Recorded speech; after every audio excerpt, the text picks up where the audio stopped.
Very, very good evening to everybody. It's Tuesday evening, and can you believe it? This is episode number 25 already. 25. We are rolling, and I'm glad that you are enjoying these. We've had some wonderful positive feedback. Please, if you are enjoying these episodes, remember to share and give comments.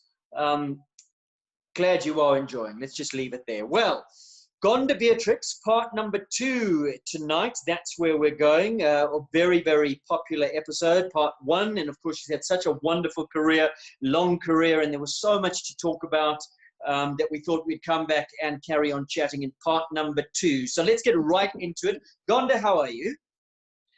I'm fine. I don't know how you conned me back in here, but anyway, let's carry on. Due, as they say, due to popular demand. You are very popular. Yeah. You've been watching a few of the other episodes, have you? I have, yes, and I found a lot of them interesting, particularly the sort of beginning of Peter Gotts and Annalie and Mickey and that sort of thing. I like Peter Gotts with calling his the lorry was called Charlie, and then they made a swap for the 2 horses, which I didn't know that's why Charlie Swap was Charlie Swap. And he was the most amazing little horse. I mean, he was incredible. And I mean, Peter's a very good rider and was a good rider as a child and a junior. But I never also realized that he got the horse at 10 years old. I thought that when he was 10, should I say, I thought that he was a little bit older than that. So he had the horse for quite a long time and then into adults. And I think he said he was quite old when he finished up with him. But he was an amazing. Yeah, I mean, when he won the Derby, the horse was in his 20s, and well, when I say horse, he was a pony, 14.3. Incredible! I couldn't get my head around that. No, he was amazing. And then I found Gail very interesting because, of course, obviously I know all these guys well from back in those days. Annalie, I didn't know. I knew bits and pieces of her start, but I didn't know all of them, and I found that very interesting. And then Mickey, obviously, I found them. The ones that, and then I watched Domini, but I know quite a lot about Domini because Domini, when he came from Zimbabwe, started working with me, and he worked with me for a long time. I don't mean worked, I mean trained with me, should I say it that way. So he I knew, and Chad obviously I know, and so I didn't need to really watch all theirs, but I find it very interesting. I must compliment you. It's very interesting. Thank you. Well, let's get back into your life because what a wonderful career. We'll say it again that you have. Lots of international campaigns. We spoke about the campaign when you were a junior rider, and you were on tour with Tony Lewis. You made your own way there. They were under Leslie Taylor's, what should we say, wing. Tony was a little bit uncomplimentary, wasn't he? He said a bit of a rude. Was that rude? Is there truth to that? Well, he seemed to think I was a very large girl. Well, I was I was tall. I mean, I was 5'8". I don't know what that is I think it's 7.8 or something today in today's metrics. I had to carry lead. Okay, so when I rode with the adult license, I had to be 154 pounds, which is 70 kilos, I think. So to be that with my saddle, I carried 4 pounds, which is 2 kilos, which is negligible. That's virtually nothing. And then, of course, when coming back to South Africa, we all women had to, or girls or whatever it was, had to ride at 154 because we were too light and we were obviously, we had an advantage over the men. I mean, needless to say, the men are 10 times stronger than us, and probably 10 times braver. But anyway, we had an advantage. So we had to ride again at 154, which again, I carried the 4 pounds, the 2 kilos in lead.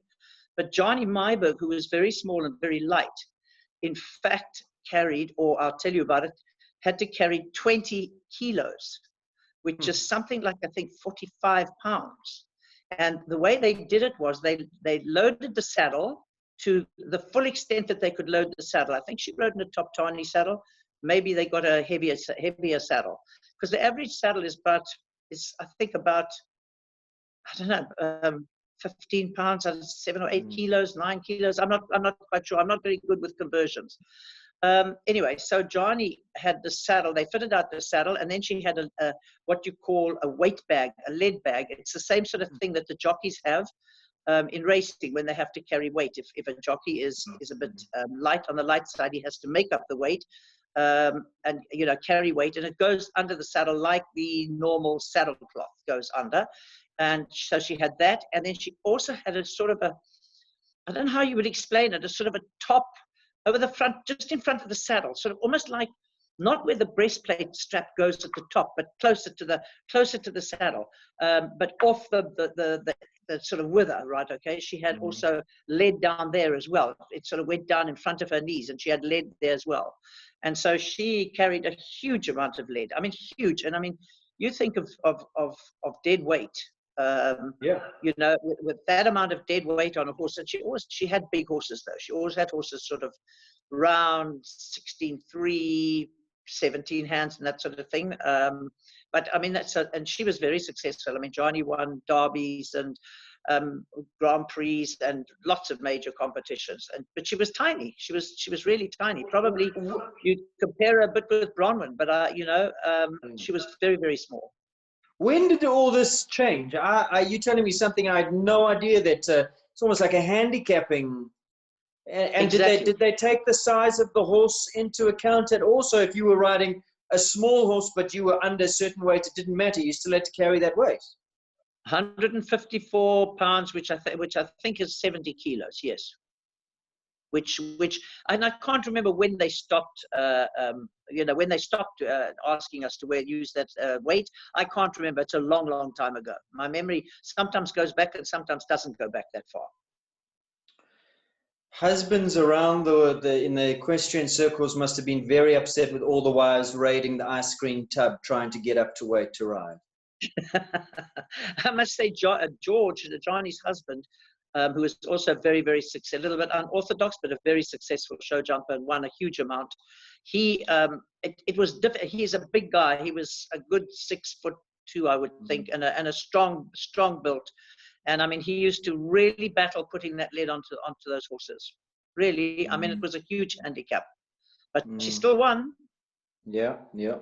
Well, we're hoping to chat to Johnny and perhaps George. International campaigns. We spoke in part one about as I said, about your junior campaign and then your Olympic campaign. You rode in Washington as well. How many times did you go and campaign overseas? I campaigned quite a few times. I went over in, I think it was 64, and stayed with Peter and Rene Robeson. And Peter Robeson represented England on many, many occasions and rode at the Olympics for England and so on. And I stayed with them for about 3 months or 4 months. And I rode a lot of their horses and went to shows with them. And in fact, and I can't remember who it was, Peter had organized for me to stay on and have 2 top horses. But at that stage, I was adamant about coming back to South Africa. I also went when Chris Coldray, who built quite a few of our derby tracks. I think it was Annalie mentioned him. He was at Arena North, I think it was called. And quite a few of us went over to ride there. I know that it was Mickey and Annalie and myself, and I don't know. I think Peter Gotts might have been a bit young. I can't remember who the other. I think there was only one other person. Anyway, we didn't ride as a team, but we were invited by Chris, who had obviously lived in South Africa for a long time. He came down from Zimbabwe. I don't know. I would imagine he was born in England, but anyway, he was living in Zimbabwe, and then he came down to South Africa and lived in South Africa, and he was a very good course builder. And so he invited us also. I rode Robeson's horses there. And then, of course, the highlight of, I think probably almost the highlight of my career was when I got an invitation to ride in the Washington Ladies Individual International Championships. And there were 5 of the current top leading riders in the world invited, being Kathy Kushner, who had won it, I think, for 2 or 3 years, America, Anne Moore, England, myself. Then there was a French rider who was supposed to come and couldn't come, the leading French rider at the time. Her name evades me for the moment. And Sapina Monroe Wilson, I think it was. She came from Peru. She rode, and my God, who was the other one? I can't remember who the other one was. It'll come to me as we're talking probably. And it was a round robin competition, and it was over 5 nights. And we had, you were all allocated, or we drew for a horse each. And then obviously it ought to be, you alternated every evening. And I remember it was the Washington International Horse Show was quite small, and the warm-up was tiny. I mean, it was, when I say tiny, people in South Africa would complain if they had to warm up in a dressage arena, and it was much smaller than the dressage arena.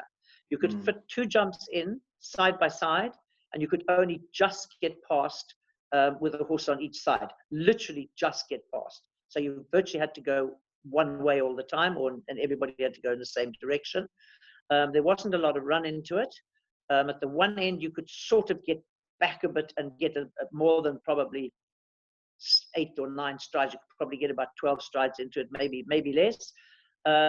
I'll never forget that Paul Shokomo was jumping Deister, and he had a great big single pole stuck up in the air as his last jump, and Deister stopped absolutely but dead and put his head under the pole, and Paul ended up hanging over the top of the pole, which amused me no end. I at that stage was up on the stand and looking straight down at him, so it was quite funny to see this top international German rider landing up hanging over a pole. But anyway, to get back to me, we had 5 horses, and I think if I remember correctly, we had 1 speed class, and I think all the other classes were jump off classes. This is 1973. It's a long time ago. I think I was second the first night, maybe third the second night, first the third night, second or third the fourth night, and first on the last night. So I won it by, I think it was 17 points from Kathy Kusner, who was Olympic American rider, a world famous lady rider. I won it from her, and she had won it, as I said to you, 2 or 3 years in a row previous to that show. And it was fantastic. It was very interesting because I think the second horse I got to ride, and now that I'm talking to you, I'm sure that I'm not remembering the names, but I think it was a horse called 747. There was a horse called 747, another one called Kathmandu. I can't remember the others. 747 we were allowed to ride the horses for about 10 minutes, I think it was, during the day, or 15 minutes during the day. And 747 arrived in, I beg your pardon. 747 jumped with Kathy. And jumped in I stand open to correction, I think it was a Pelham with a martingale, and it was probably a running martingale. That was an international CSIO show. Probably a running martingale and a Pelham. And she did very well. I think she won the first night. Anyway, when I got the horse on about the third night, I can't remember which night it was. I got the horse on about the third night. They produced this horse in a snaffle with no martingale. And I took one look at it, and I said, guys, I want exactly the same bit, and the martingale, same length, same type of martingale and everything as Kathy had in that first class. And I think I was second with that horse. Second or third with that horse. Kathmandu, I had a bad fall with one of the horses, and I can't remember which horse it was. And it was in the warm-up. I really hit the deck, and I got a bit of a fright, and I think it was the first night. I got a bit of a fright because I had hurt my back very badly racing, and I'll tell you all about that later. And it had raised its head, and just before I went over to Washington, and they had given me a spinal epidural, and I had been in bed sort of for 24 hours, and then I had literally 3 days later gone over, and a Freeman's back support, which I rode in right until the last day that I rode. I could not walk, trot, or canter without that Freeman's back support from the day of 1973 when I first started riding in it. And I'm not exaggerating. I'm going off the track slightly. When I went over to ride Tommy at the Olympics, I came back in between for a couple of weeks just after the Mechelen show. And when I went back, I forgot the brace at home. And I could not get on that horse, hack him out, do anything on him until such time as the brace was DHL to me. And that's how I rode all my life, well, most of my life. Anyway, to go back to that, I had, you know, when I fell. In a brace, going to tell us about this brace. Was it? Yeah, I'll come to that. Anyway, let me just finish with this. When I fell, I got a fright. You know, my back. Oh, ow, my back. But it was okay. It was fine. So I went through those competitions, and on the last night, I had a horse called Kathmandu. Not the soundest of horses. Sort of very scruffy action. Kathy had won with him on the second last night. The lady who owned him and ran the stable where the horse was, I cannot remember her name, but I remember George Morris coming up to me and saying, Gonda, go and tell, I can't remember what her name was, let's say Elizabeth, go and tell Elizabeth to have that horse ready for you tomorrow night. And my God, was that horse ready for me. You cannot believe it. It came out like a 2-year-old, and it jumped around the track like a 2-year-old. I have no idea what she gave it or what she did to it, and I hate to think what she gave it, because in those days, in the national classes, there were national classes and international classes. In those days, in the national classes, all the grooms used to walk along with leading 1 or 2 horses and a long bamboo pole, which they carried over their shoulder. And in the warm-up, they used to tap these horses on left front leg or right front leg or hind leg or whatever it was. They used to give them a jolly good old rap in the national classes. It was actually an experience to see this going on. They didn't tap them hard or anything, but it was an experience at an international show, which obviously there were 2 sides to the show, the international and the national. It was experience to see all these guys walking up to this indoor with these poles over their shoulders, little thin poles over their shoulders. I couldn't believe my eyes when I saw it. And literally in front of everybody, giving them a little rap on the legs. Absolutely, not a hard rap, just a touch here and a touch there. You know, they were so professional. It would be a touch on the near fore, on the fetlock, or maybe a touch on the off fore coronet, or a touch behind, or whatever it was. Not hard, just a little toop like that. Just before the horses went in. But we're going back to 1973, and that didn't happen in the international classes. The other interesting thing that happened was they had the most beautiful floor, sand floor, whatever it was. And they, I think it was after the second night, I think it was the second or the third night, they sprayed it green. It looked unbelievable, this beautiful green arena indoors. Well, if I tell you, the horses slipped, stopped, fell. You cannot believe it. They had to take the whole floor out, and they started working on it at about, our class was the last class. They started working on it at about 12 midnight, because our class was about 10:30, 11. About 12 midnight, they started working on it. They worked on it until 9 in the morning. So everything got shoved on. And the next night that we rode at, I think, 2:30 or 2:45 in the morning. What? So, yeah. Well, we had to, because the show had to catch up. And I mean, they had to take the whole floor out and put a new floor in. So those are just little things that happened along the way.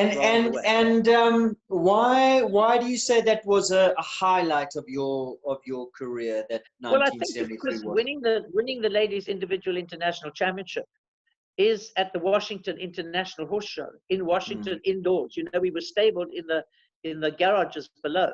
It was fascinating. I mean, you know, the horses were all in the garages below. It was amazing. And as many South African championships or derbies I've won, that was, you know, that I was invited as one of the 5 lady leading leading lady riders in the world. So, you know, it was a great honor. That put you on top of the, I mean, 1973, you can say I was the top lady rider in the world because it was level playing fields, all got to ride the same horses. It came down to skill. Well, you know what? Not really, because let's look at it really sensibly. There were a lot of other women riders scattered around that weren't there, and you know, when it's your day, it's your day.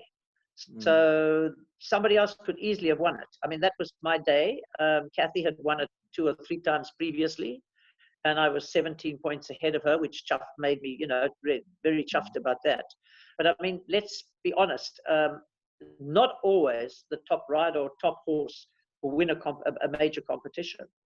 You know, other people do come in and but I mean the fact that you rode each one of you all got a turn on the different horses. You all got to ride. Wasn't like you were given a horse and oh well, she got given the better horse. You all had to ride the same horses over those 4 days. No, exactly. But so it was really an achievement. I mean, it was an amazing achievement. So that's why I think it's probably the most exciting. I mean, the South African Championship to me was always the thing to win. That's always what I wanted to win. That was the thing to win. And, you know, I was looking back on records, and since 91, which was the last South African Championship I won, nobody has come near my 10-time South African champion in 28 years. Who's the next best? Who's the next best? You know, I'm not sure. I'm not sure who has. I think maybe Mickey or Barry or Ronnie Lawrence. I think there's quite a few. There are a few people. I think there's up to about 5. No, I mean 5 people. Up to about 5 South African championships. Yeah. I actually don't know offhand, but I mean that's a long time. 28 years that nobody's come anywhere near 10 times. And the same with the Derby. All right, they've come near because there's 3 of them on what 1, 2, 3. No, 4. the best is 4. I think there's 4 of them on 4. Mickey's on 4, Barry's on 4, Ronnie's on 4, Nicole's on 4. And Nicole's on 4. That's right. Yeah, they're on 4 and I'm on 6. So that probably will get beaten. But that's also like in 28 years because I haven't ridden. You know, I haven't competed. Well, a little bit less than 28 maybe because I haven't competed since 92. I competed with Tommy, and then 94 I went with Watchfire. That was it. So it's a long time. Going back to that 1973 Washington International, what sort of dimensions were you guys jumping those horses that you? Was big stuff? I would have said about 135. Yeah. About 135, you know.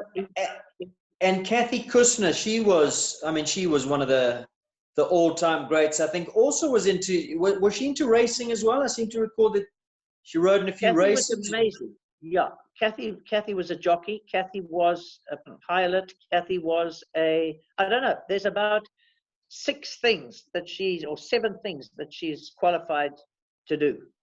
I think there are about, apart from show jumping and racing, I think there are probably another 6 things that she's qualified to do. I'm sure she came and rode in South Africa in racing. I think. Yeah, she did, and she also came out here and gave a clinic. Might have been twice, but it was definitely once. Yeah. You've had lots of other accolades bestowed upon you. Tell us about the Harry Ambler Show Jumper of the Year Award. 65, 66, 68, 1980, 87, 88, 1990, 91, 92, and 94. Is that correct? Yeah. But you know, Gonda, there was nothing in the 70s. What happened in the 70s? I don't know what happened to the 70s. I probably didn't have the horse flesh. You know, I've got to say that you're only as in all sports. I have a saying that you're only as good as your equipment. I'm not talking about the lower grades or the medium height grades. I'm talking about the Grand Prix. In Formula One racing, you are only as good as the car that you're driving. In tennis, you're only as good as the tennis racket you're playing with. In other words, what I'm trying to say is, with a tennis racket, and this might sound a bit stupid, but with a tennis racket, if it's not strung 100%, it's not going to give you 100% to play with. Yeah. So to me, you know, if you don't have a, you can train it yourself. Obviously, I mean, most of my horses I trained up myself.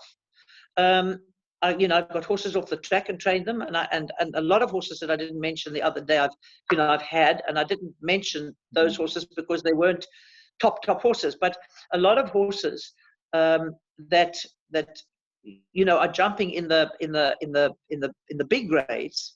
I've gone off the track now for a second. I've gone right off the track. You were saying you're only as good as the horses that you're sitting on, no matter how talented you are. That's it. Sorry, I went right off the track. It happens every now and again.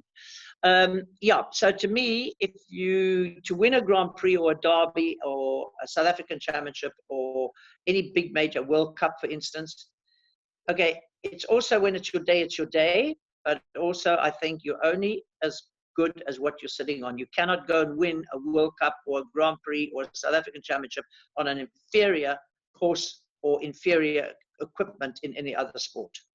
And that brings me also just to say something about another belief of mine, because a lot of people think that I'm kind of a stylist and I want my riders to sit pretty and look really good and that sort of thing. And while we're on that subject, I just want to say to you that when I coach, it's terribly important that my riders are 100% correct in the way they sit and the way they ride. First of all, in they've got to have feel, and secondly, you know, how they perform on the horse, and how, not necessarily with the horse, how they ride. And to me, it's terribly important because, again, and I'm not saying that one must be a stylist, but to me, if you don't have the basic style in any game that you're playing, take a golfer. If a golfer doesn't hit that golf ball, and I know nothing about golf, but if he doesn't hit the golf ball from right through to left and swing up into the air or whatever he does, right, okay? And a tennis racket, the same thing. If you don't hit that tennis racket, your forearm, your backhand, and so on correctly, and that is style. Because, all right, there are a few people, you know, there are a few very good top riders all over the world. When I say a few, the minority, they are in the minority, and there's some very, very good riders who are, you know, ride a bit sort of cowboy looking, put it that way. But I'm very hot on the basics, and that if your style is good, you have an advantage. But you don't, when you've got that style, you shouldn't be thinking about it. It must be there. The same as when you get out of bed in the morning and make yourself a cup of coffee or whatever. I just wanted to put that in because I was talking about you know, you're only as good as what you ride. We're going to talk a lot about your coaching. I want to go into that coaching methodology, but I just want to tell the audience, I mean, we've spoken about 10 South African championships, 6 derbies, the Harry Ambler Show Jumper of the Year. Is that something that's still awarded today? Yes, it is. I don't know if they've changed the award or not. Now, interesting enough, I think when you interviewed Mickey, he spoke about riding for Harry Ambler. Yes. And Harry Ambler went on to give this beautiful trophy. It's a beautiful big trophy for the most points in the major at the major shows, which are most of the agricultural shows. In the Derby, the South African Championship, the South African Grand Prix Indoor, South African Outdoor Grand Prix, the Royal Show, or any championship and any Grand Prix at any of the major shows. And I'm not sure, I don't remember, I think it was the most wins. Yeah, and I had a lot of horses. 1, 2, 3, 4, 5, 6, 7, 8, 9, 10 times you won that as well. Yeah. Those were Junior the days. Springbok colors in 1958. Your first time you were capped as a Springbok as a junior, 1958. That was that overseas. Yes, the Helms medallion. What was that? Well, tell us the story of the Helms medallion that you won in 1958. You know, I don't know the full background of it, except that all I know is that I'm the only person who has it for show jumping. Obviously, it was awarded to me. There was quite a big fight about it when I came back from overseas, and I'm talking about the 1958 trip. And I was this little girl of, well, I turned 15 over there, so it was the end of 58, beginning of 59, that there was an award, and it's an American award, for excellence in sport. It was the Helms Foundation something or other award. And it was for excellence in sport, and that mine was for excellence in equestrian sport, amateur.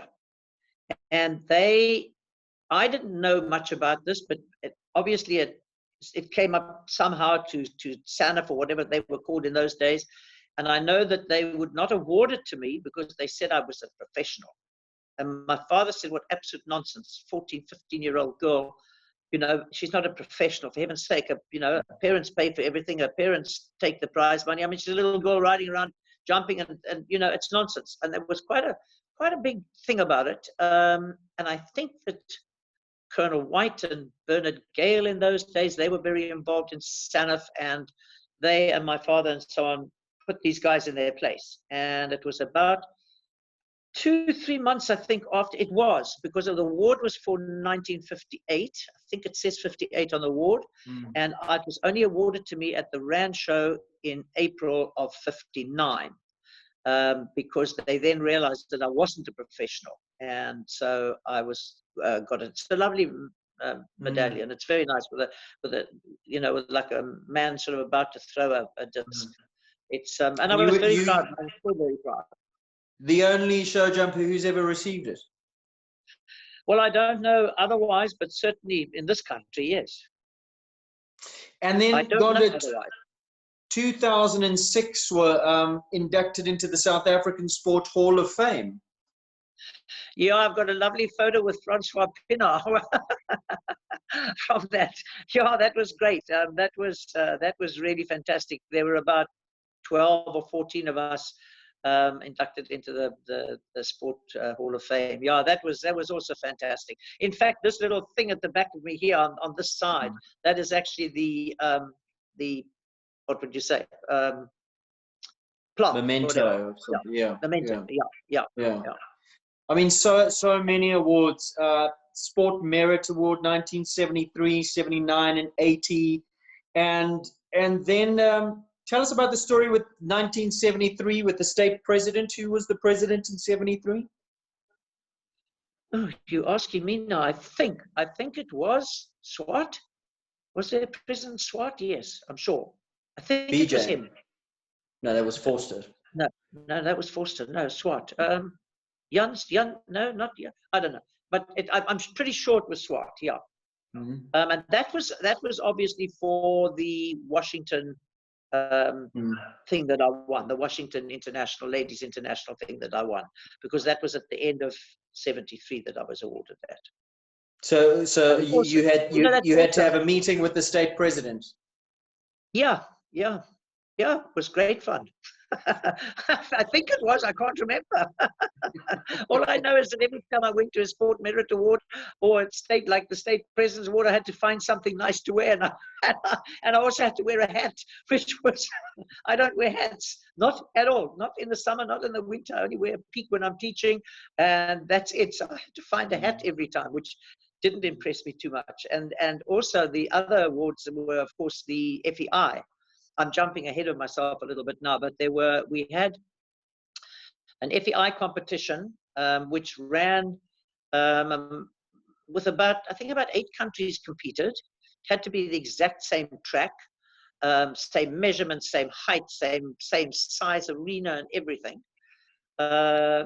And I think England and America and maybe Germany didn't compete, but most of the other top countries competed. But it was also pretty well it was a lot for people who couldn't travel and couldn't, get their horses abroad and to Europe and that sort of thing.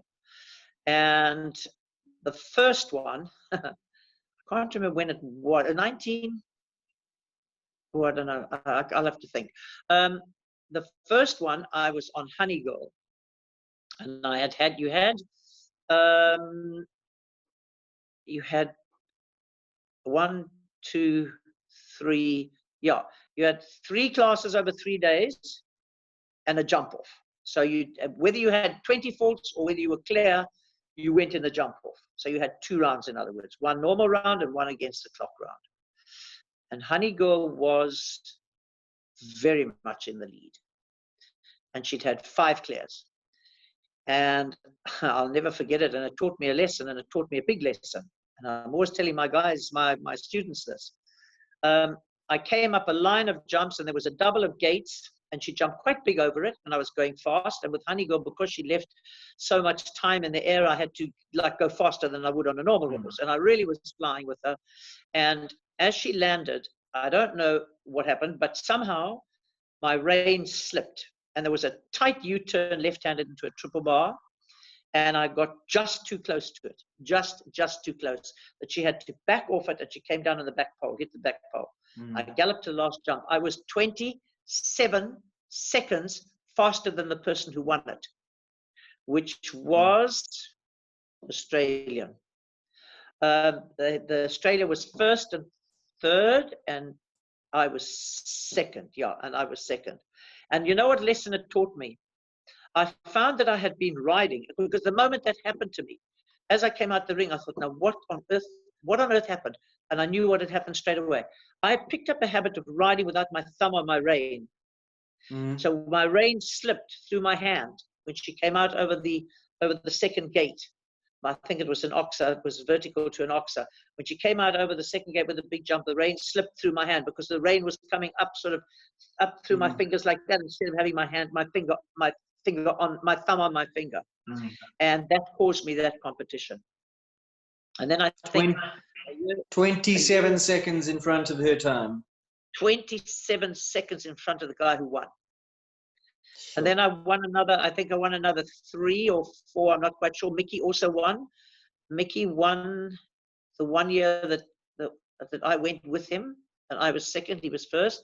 And all these, and then Philip Smith also, I think, won a year, and I was also went with all these FEI awards that we got. It was a trip to wherever. One was Düsseldorf, one was in England, one was, I can't remember where they all were. It was a lunch and the award, or otherwise a cocktail party and the award with Prince Philip or Princess Anne, which was quite daunting. It was quite so those were very exciting times. I can't remember exactly what the dates were, but certainly Mickey, Philip, and myself did very, very well in those. I think I won 4 of those classes. So this show jumping game has taken you all over the world, dinners with kings, queens, royalty, state presidents, and that's your life. It was my life, yeah. It was really my life. My poor husband, I don't know how he put up with me. No wonder he used to get so cross with me, because, everything was, I'm a very focused person, and I'm very, unfortunately, I'm a Virgo. So that explains it all. Everything has to be in a straight line. Everything has to be neat and tidy. I'm very focused, and that's how I am with my riders. I'm very focused with them, and I'm always looking for more success. With myself, I always look for more success. Even in the years that we were in South Africa and we couldn't get out of South Africa with our horses, if you win 4 or 5 or 6 South African championships, whatever it is, or even 3 or 4, you lose a little bit of kind of, oh, well, I've won all those South African championships, and I've won all the derbies, and I've won all the Grand Prix. What is there left to win? To me, there was another derby or another Grand Prix or another South African championship or whatever to win. Unfortunately, I had given up by the time the World Cups came around. Yeah. So, with my riders, I love it, because, I have the focus for them, and it's lovely having the success almost that I had through my riders, with them doing well. And I mean, I have some super, super top riders, but now I'm getting off the subject a little bit. I've got to ask you, I mean, you riding overseas and doing so well and proving to yourself that you were one of the best in the world, if not the best lady rider in the world. Was there never the temptation to go overseas, to ply your trade there, to stay there? Did you never think, well, if you want to be the best, you've got to compete against the best, and you were the best Why was there never the temptation to be there to do? Yeah, there was, and that's why in 1964, when Peter Robeson, offered me those horses, and I took quite a lot of thinking about it. But unfortunately, letting you into a little secret, I had a boyfriend, a little bit of an undesirable boyfriend that my parents didn't like, and I was involved with him for many years. And so I, at whatever age that was, decided to come back to the boyfriend rather than stay in the attic at the Robesons, literally in the attic at the Robesons. Good God, we didn't have cell phones or anything in those days. I mean, what did we have? I mean, I don't know. I think I had a tape recorder or something, or I don't know what I had, but I stayed in the attic and rode their horses, and that's, and they were wonderful to me. I mean, they were wonderful to me. I can't express how wonderful they were. But then, the temptation of the boyfriend, so I came back. Is that, looking back, are you a person who has regrets like that you wonder what might have been, or is it keep looking forward? I suppose, yeah. I suppose, yes, because I could have, really proved myself, which would have been nice. I always wanted to go to the Olympics, and I couldn't because of, the whole political situation. So I think I told you in the last interview, when the moment the Olympics opened, Tony and I were off to go and look for horses. And then, Tommy came around, and, well, I found Paul. I'm not going to go over all that again. And Tommy, I mean, I would have loved to have been able to ride a good horse in the Olympics, Watchfire or Flaunt, or I don't think Honeygirl was an Olympic horse because she jumped too big over her jumps, but certainly Watchfire or Flaunt. That was my ambition in life, and I managed to do it. Not successfully, but to do it. I was able to have the time at the Olympics with all the riders, ride in that huge arena, ride over those big fences, the Olympic Village, everything. I was able to do all that. So even though it was on, I mean, look, Tommy had won puissance at, you can convert for me, like at 7 foot, 6'10", 7 foot. In fact, I jumped him over 6'10" at Aachen. But he'd never jumped higher than 130 or 30. I think he jumped 2 classes in 135 when I took him over. He'd only been jumping in puissance. He was used as a puissance horse because riders can take 3 horses to the international shows, and they can take a 4th horse, which only jumps in the 6 bar or the puissance. So Tommy used to go with a girl called Minnie Jensen. To shows and jump just in the puissance. And Paul felt that he could jump big jumps, and I needed a horse that would be safe because I'd had a couple of bad accidents. We'll go into that later with my collarbone and so on. Needless to say, I did fall off Tommy at the Olympics, but I didn't hurt myself. And so, it was, yeah, I mean, it would have been super to have my own horse and a really good horse. Believe me when I say Tommy has not jumped more than 135, and that is an impossible task. That's like saying, okay, well, I need a race car to go drive in a Formula One race. So I'm going to take this drag racer just because it can go fast. I mean, I wanted to do it. I wanted to do it, and I never forget that. I mean, Paul knew what caliber of rider I was, so Paul said, right, okay, 7 days or 10 days, and you jump in the first small class. Don't take the horse against the clock. You jump in the 135 and into the World Cup. And I jumped him in all the World Cups, and he had 8 and 12 faults. He had 1 or 2 World Cups with 4 faults, but most of them were 8 or 12. He jumped in the Swiss Championship at Zurich, and he was, I think, 6th or 8th or something in the championship there. But I wasn't going to win anything with him. But it was a wonderful experience. I can't actually believe what you're telling me, because, I mean, essentially, I need a horse for the Olympics. Here, take this 135. He can jump some big jumps. He should be okay. I mean, completely unproven. I believed in Paul, and Franka Slutak and myself used to travel to most of the shows. I was pretty well on my own. I used to work. Paul has a very long but quite narrow indoor up at the top of his establishment. And I counted one day, there were 19 of us working and jumping in that at the same time. 19 of us. And, you know, when Franke jumped, I jumped, or when Otto Becker jumped, I jumped, or when Meredith jumped, I jumped.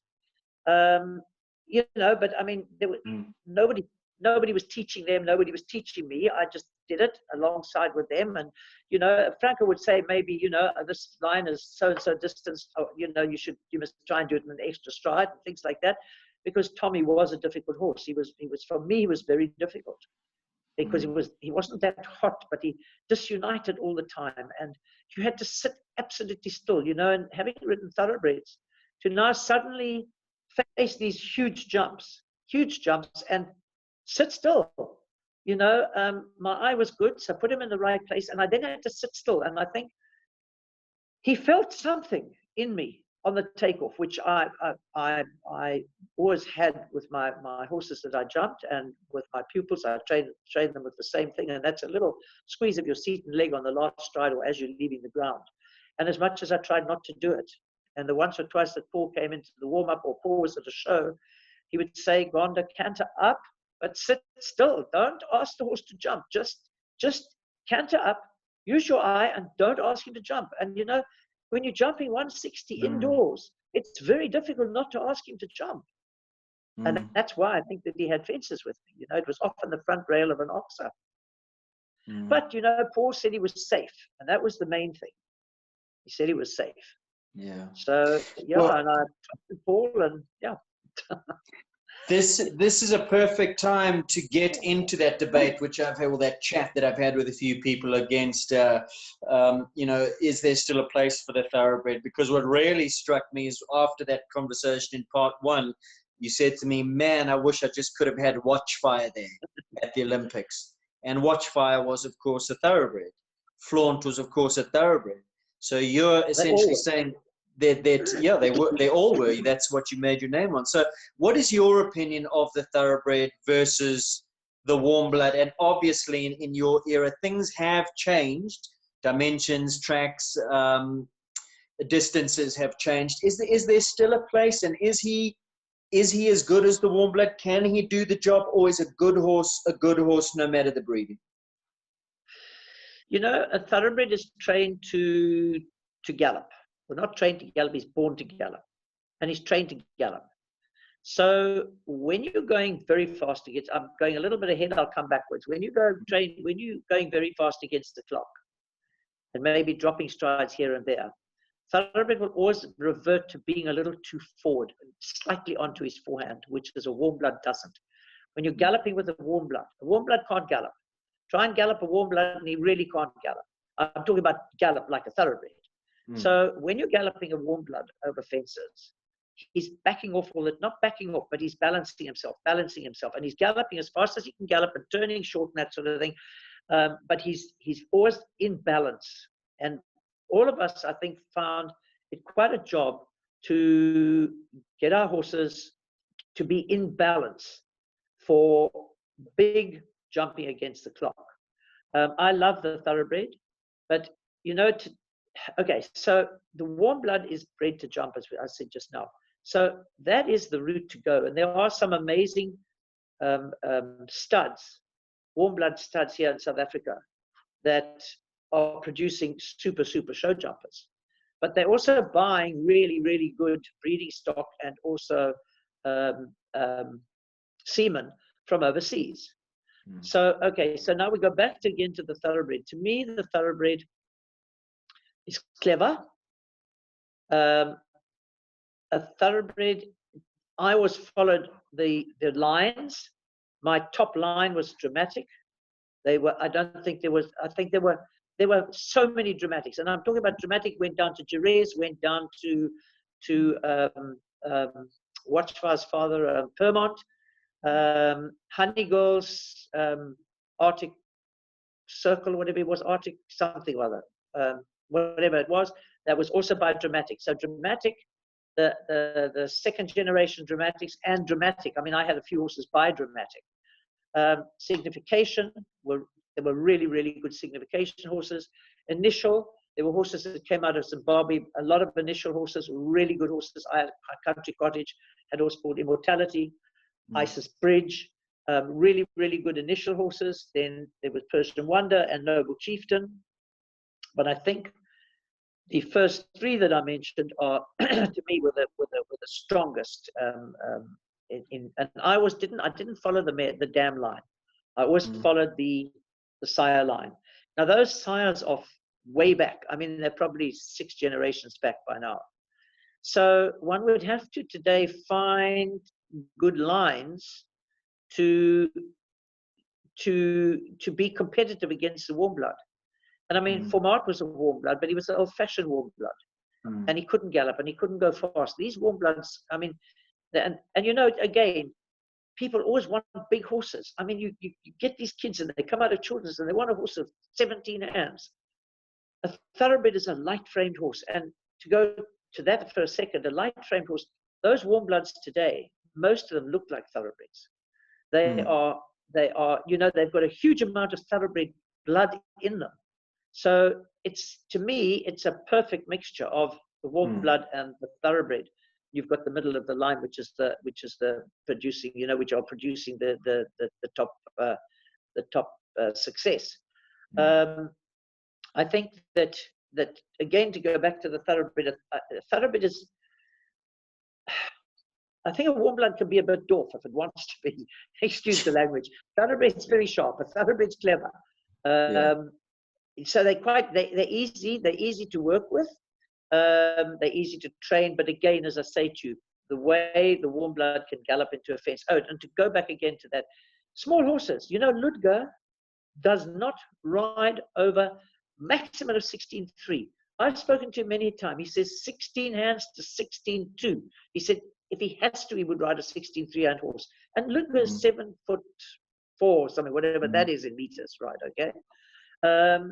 You know, so again, I mean, the thoroughbreds are smaller, lighter horses. I mean, I just think that I heard Annalie talking and saying that she's got quite a few thoroughbreds off the track that she's training and working with and so on.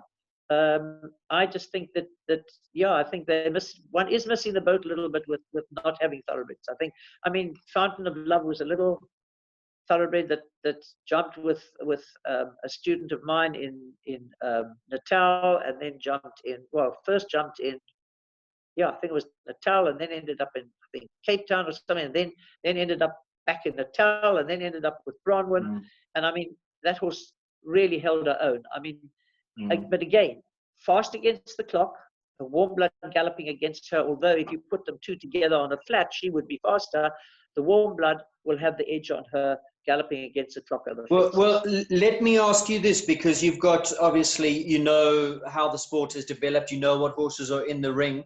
If you were competing today on Watchfire against the horses that are in the ring, would you still be winning as much as you did on him against what's out there and against the courses today, knowing his capability, a Watchfire, Flaunt, a Honeygirl? Would you be as competitive? Yes, I think so. Flaunt wouldn't be as competitive because, as I think I said to you, Flaunt was a little bit loose in front in his jump, and he just didn't come up enough on his forearm. And I think with the light poles and the not so many fillers and that sort of thing, I think he probably would have had the odd fence. Especially, and he wasn't that fast, Flaunt. He had a long, slow stride. Honeygirl, as I said to you before, you had to go faster than you would normally go because of, I mean, Honeygirl jumped, at least sort of that much over every jump. I mean, and then you get that slight hesitation in the air, so that also is not good against the clock. Watchfire, yes, I think Watchfire would have held his own, but I say again, with a quick, fast, warm blood, I can't remember what the horse's name is, but Gonda Betrix got a quite a small warm blood. Volker. Yeah, and boy, is he difficult to beat because that horse it really goes. And I think a horse like Watchfire would battle against that sort of horse against the clock. And interesting, I don't know if you've watched Lorette's, but she was saying her juniors, her kids coming into juniors, she way prefers them first year in juniors to make that transition from ponies to horses on thoroughbreds. And I think that's because they are more reactive, they don't take as much leg, and she finds them a little bit more, and it's interesting that you say they're clever horses. She finds them a little bit more forgiving. So when you're making mistakes, the horse, the thoroughbred, will help you out a little bit more, is what her observation was. Yeah, it makes sense. It makes sense. It does make sense. I mean, I think, it's 6 of one and half a dozen of the other. Yeah, yeah. I mean, the Americans rode thoroughbreds for years. I mean, look at Snowbound. What was it? Snowbound and those horses. Yeah. And I can't remember the horse that Kathy rode. Big chestnut horse, lovely horse, lovely horse, thoroughbred. But they were big thoroughbreds, huh? Yeah. They were like 16-3, 17-1, 17-1 hand horses. I'm not talking in metric, so it's a little confusing. Yeah. You made a lot of thoroughbreds. You produced them. You took them off the track. What would you be looking for? What did a horse, the stamp, the shape and make of it have to have? What boxes did it have to check to grab your attention? Mickey Lowe was saying they had to have been winners so that they show their athletic prowess. Was that the case with your selection? No, I had a lot of horses that I mean, Ratification was a very good little horse, and when I say little, he was 16-1, but he was quite compact, so felt like he was quite little. He never won a race. He won at the amateur races at the Cape Mountain Polo Club. He never won a race in his life. He was useless. He was not fast enough. I think that, to me, the most important thing in a horse is temperament. That is the most important thing, because to me, in a businessman, a sportsman, temperament is the most important thing. Because if you haven't got the right temperament, you panic or you flap or you're nervous or whatever it is, you don't make the top. So to have a really good horse, temperament to me is my first call, or to try.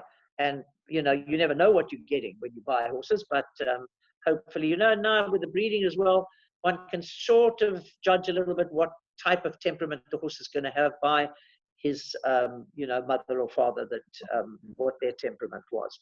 Soundness is a very important thing to me, because the old saying, as Dr. Azzi used to say, no foot, no horse. So to me, it's not just no foot, no horse. It's no leg, no horse. So I think soundness is very, very important. Movement is important. You don't want a horse, especially off the race course. We used to get horses that we called tied up, that they couldn't, their trot was like a little pony. You need a horse with a shoulder movement, and you need a horse with, to me, a knee action. I like a horse with the knee action because I feel horse with a knee action is a better balanced horse anyway. Good conformation, that is also important. But again, when I say that, it takes all shapes and sizes to jump. You get horses with ewe necks, you get horses with a good neck, you get horses with sickle hocks, horses with cow hocks, horses with good hocks, horses that turn feet in and out, horses with long backs, short backs, long necks, short necks. But basically, if you're looking for the correct horse, then those are the things, and conformation would basically be important. So would you ever? Sorry, Aidan, the other thing is heart. I mean, but how do you know when you're buying a horse how brave it's going to be? I mean, there's lots of horses that are well bred and they're very spooky and difficult and duck and dive when they see the flags going or whatever it is. So that you don't know. But that is I think that's probably what Mickey was getting at. He judged whether a horse had that will to win and that heart and that desire and that athleticism. He judged that by the fact that it had won races. He took that as the yardstick. That to him was a pointer. So if when it comes to conformation, if a horse was sound, you went to go look at it at the track, was coming off the track, you went to go look at it, trotted out beautifully, floats along, got a good trot, but it is back at the knee or over at the knee or long in the pastern or did that matter? No. Yeah, that mattered. I wouldn't like a horse back at the knee. I wouldn't mind a horse a little bit over at the knee, but definitely not back at the knee. It puts too much strain on the tendons. What was the other thing you said? Oh, slack pastern. Had offset knees or It depends how slack a pastern is, but a slack pastern also puts a lot of strain. So I think you can't have defects. That comes into a soundness story, doesn't it? I mean, that comes into your soundness thing. If you can't have defects on horses. But again, as I say, the one thing I must say I did always, and it didn't matter what racing yard I went to, I got them to put a row of bales down for me and trotted the horse over bales or over something, pole or bales, or, bale on its side, not obviously down flat and then on its side, not standing right up, but on its side. And I wanted to feel how the horse was over that bale. And if it was a horse that like shot over the bale, like just jumped over the bale with its head up and its hind legs underneath it and shot over the bale, I wouldn't touch it. But if it trotted in and just jumped nicely with a, you know what I mean, just bent a little bit in front with its knees, head in the right position, just, that everything was just it looked and felt comfortable over that bale, then that's a horse that I would choose. Well, what does that go to when you say a horse shooting over the bale? Does that say? A lot of thoroughbreds, when you trotted them over a jump, they would jump forward. In other words, just jump straight forward at the jump. Yes. You know what I'm saying? And as this horse to me must trot in, because obviously now they're not school horses, so now they would trot in, and the horse must just be comfortable and just float over it. Whether it floats over it by a little bit or whether it floats over it by a fair amount, the jump must be basically correct, even if it's a very minimal jump. You wanted to tell me a story about your mom being involved in the horses off the track, or was she guiding you? Yeah. My mother did. I think I told you in the last interview that after I was at Colonel Dudgeon, and he said that I would be of international standing within 2 years, which again, as I repeat, was ridiculous, because here I was a 12-year-old child coming back to South Africa. But as it happened with Pat Smythe seeing me and encouraging my parents to get the adult license and everything, it was 2 years. I was 14. But I think that she always watched me and she helped me. And as I said to you, she wasn't a show jumper at all. I mean, she jumped a bit years and years ago, but I mean, she wasn't a show jumper. Charlotte taught her when Charlotte was here and taught me. She taught my mother and sort of refined her in her riding and that. But she helped me, she watched me. And she would say, that was too fast, or you jumped from too far away there, or you got too close to the jump. She probably didn't use that word, too close. I can't remember what she would have said. And so she used to buy thoroughbreds off the track to show. And she had some pretty good looking thoroughbreds, and she was very into showing. And her two favorite names were Coeur de Lion and Joie de Vivre. But Joie de Vivre was the favorite name. And it's quite a funny story, because, as I think I told you, my father was a member of parliament. My father used to ride around the farm. It wasn't big, it was only 30-acre farm. He used to ride around the farm on the odd weekend, once a month or something. But sometimes he'd walk around the stables and so on. And my mother would have a brown show horse that she was training, a horse that she'd got off the track, and it was called Joie de Vivre. And my father would walk around, look at a couple of the horses and say, "Oh, who's this?" And my mother would say, "Joie de Vivre." And he would say, "Oh, is that the horse you had at the show last week?" And my mother would say, "Yes." "Oh, very nice horse, very nice horse." And off he went. And then, like a month later, he'd be walking around and there would be a chestnut horse. And he'd say, "Who's this?" My mother would say, "Joie de Vivre." And he'd say, "Oh, very nice horse. That horse you had at the show last week." And she did this with about 10 horses, using the name Joie de Vivre or Coeur de Lion. To me, it was always such a funny story. And the other story with her was, which she always told me, which I don't think I remembered properly, was when I was very small, we went hunting. And I mean, I think I was probably 6 or 7. And I was hunting, and it was drag hunting. And, children didn't go up with the hunt. I mean, you stayed at the back, because in case you went past the hunt master and so on, which was, that was the most terrible thing to do. So you might get run away with or something. And anyway, so you were kept at the back. And we were hunting in Tokai Forest. And it had been raining, and it was quite a steep each side down into the river. The river was not that deep. It was probably, about 1.5 meters, maybe 110 deep, 1 meter, I don't know. Anyway, so she went down, and I was behind her. And the horse went down, and he went sideways, and he slipped, and he fell into the river with my mother. So the two of them landed up in the river. in the meantime, went down the side because I was right behind her, up the other side, looked back and said, "Ma, are you okay? Because I'm carrying on." And I buggered off after the hunt and finished the hunt. And I can't remember what happened to her, whether how she got out of the river or what happened to her.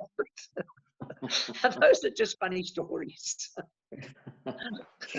We mentioned in the last interview that you did take that fall while you were race riding, and that hurt your back. You brought up in this interview that you rode your whole career in a brace. Tell us about that brace, and then you had a few nasty spills during your time as well.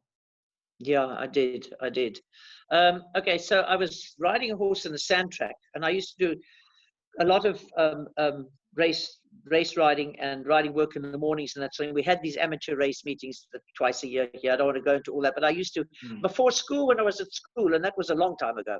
When I was at school, I used to get up. You used to get up at like 4:30, and I used to go and ride work at 5:30 to about 7 o'clock, and then get dropped off at school.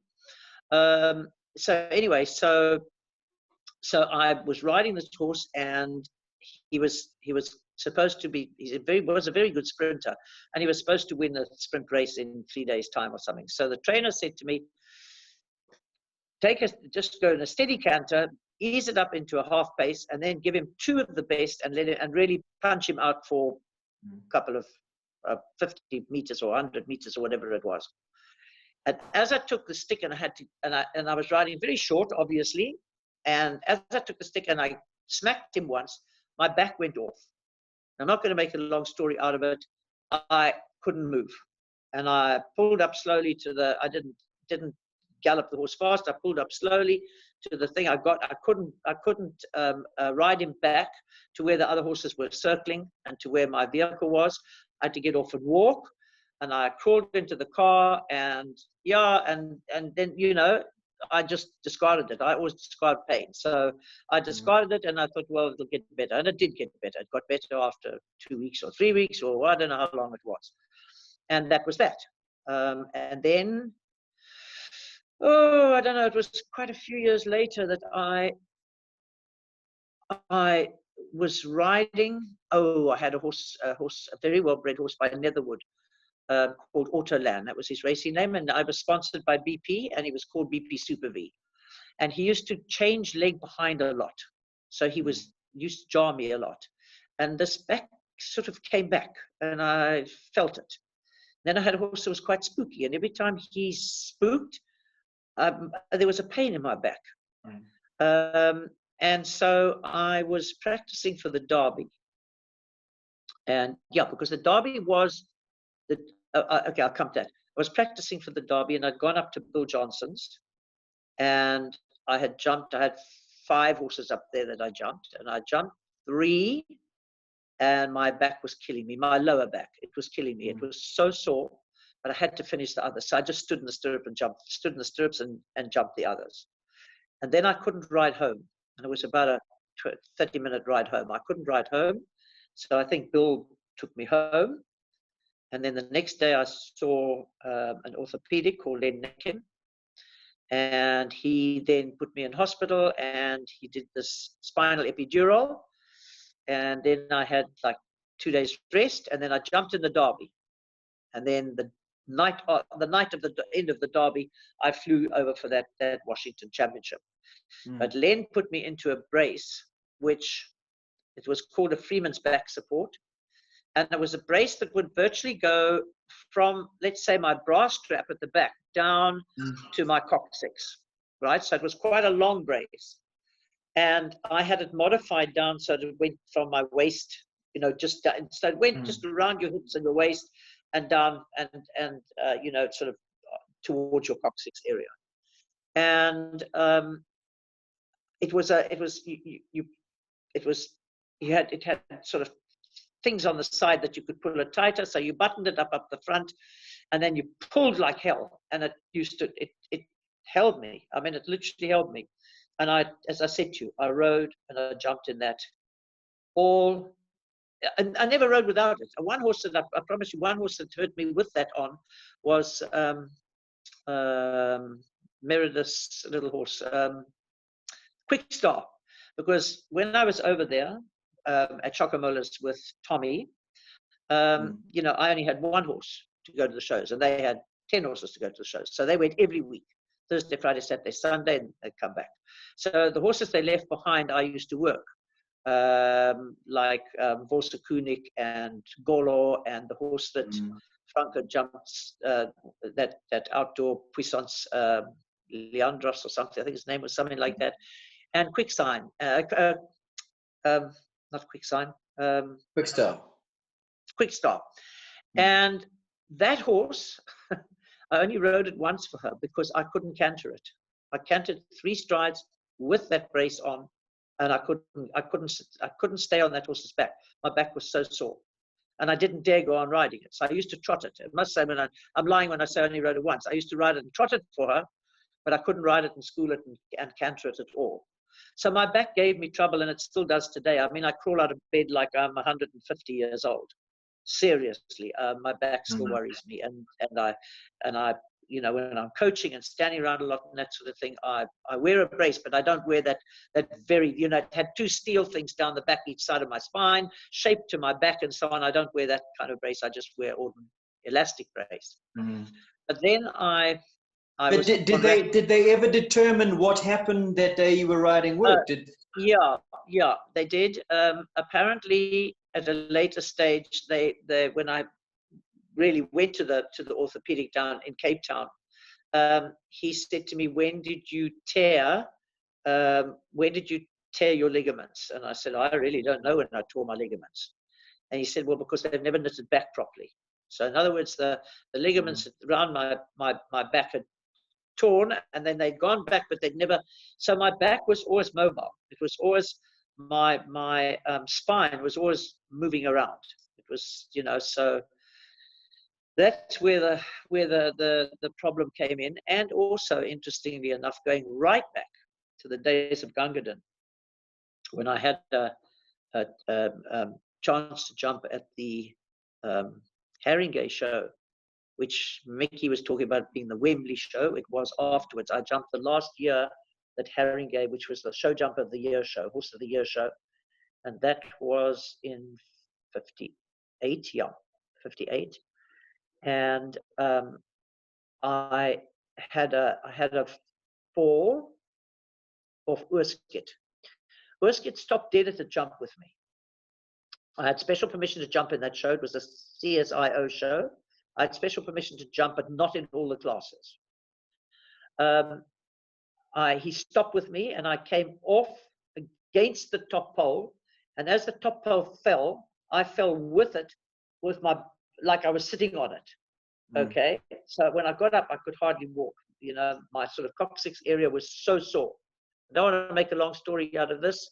2 days later, or whatever it was, the show jump of the year competition, and I couldn't get on Gungadin.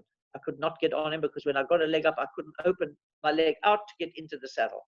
So my mother organized for the show doctor there to see me, and he gave me an injection, a deadening injection into my back, and I was fine. And on I got onto Gungadin, and I jumped around.